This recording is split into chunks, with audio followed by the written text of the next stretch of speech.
Assalamualaikum warahmatullahi wabarakatuh. Perkenalkan, nama saya Fala Jawhari. Saya di sini akan membacakan sebuah prosa untuk memenuhi tugas akhir saya di mata kuliah membaca karya sastra. Apa yang akan saya baca? Ini sebuah kumpulan cerpen milik Feby Indriani, itu Nur Muhammad.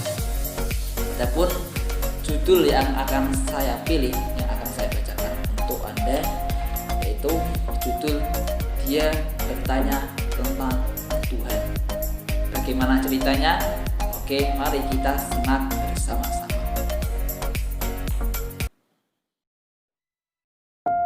Dia Bertanya Tentang Tuhan, karya Feby Indriani. Anak lelaki itu bernama Gibran. Usianya 9 tahun lebih sepekan. Suatu hari dia mulai bertanya tentang Tuhan kepada ibunya. "Bu, siapakah Tuhan?" Ibunya terdiam sejenak sebelum menjawabnya. "Tuhan adalah yang menciptakan kamu, Ibu, semuanya yang ada di sekelilingmu, Nak." "Kenapa Ibu melihat ke atas, Bu? Apakah Tuhan juga di awan, Bu?" "Ya, dan juga ada di mana-mana," ibunya menjawab. "Jadi ketika turun hujan, apakah Tuhan sedang pipis, Bu?" Ibunya pun menjawab, "Tidak, sayang. Tuhan tidak perlu pipis. Dia juga tidak perlu makan, tidak perlu minum, tidak perlu tidur." "Apakah Tuhan mandi, Bu?" "Tidak, sayang. Tuhan tidak perlu mandi. Tapi kata ibu kalau tidak mandi nanti bau."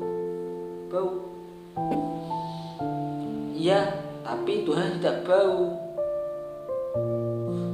Jadi Tuhan tetap wangi meski tidak pernah mandi, ya, Bu?" Ibunya menjawab, "Iya, sangat wangi. Seperti bunga, ya, Bu." "Tuhan yang menciptakan bunga, sayang. Dia lebih harum daripada bunga, daripada semua ciptaannya." "Apakah dia bisa terbang seperti burung, Bu?" Ibunya menjawab, "Dia yang menciptakan burung, sayang. Tapi dia bisa melakukan apa saja, termasuk terbang." "Apa dia juga berenang seperti ikan, Bu?" "Ya, bisa saja. Dia bisa melakukan apa saja. Dia juga bisa menciptakan ikan." "Apakah Tuhan baik hati, ya, Bu?" "Iya, Tuhan sangat baik. Meski manusia kerap berbuat salah, Tuhan selalu memaafkan dan tetap menyayangi kita."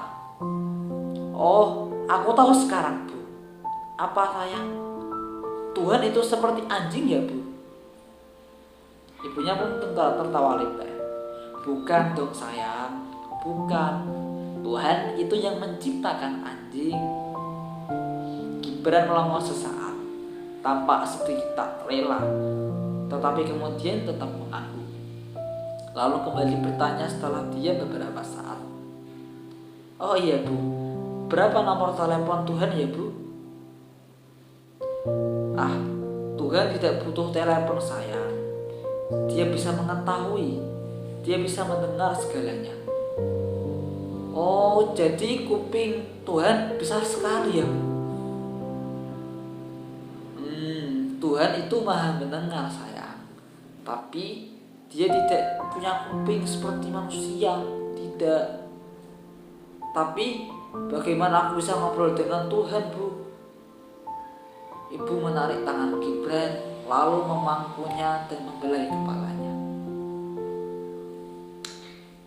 "Ibu kan sudah bilang Tuhan itu ada di mana-mana, sayang. Jadi Tuhan juga ada di dalam sini." Ibunya menunjuk bagian dada. Mata Gibran pun melebar. "Di dalam aku, Bu? Berarti dia kecil sekali, ya, Bu?" Ibunya menjawab, "Dia maha besar, sayang. Tapi kasih kasih sayangnya dia turunkan ke hati setiap makhluk, termasuk kepadamu.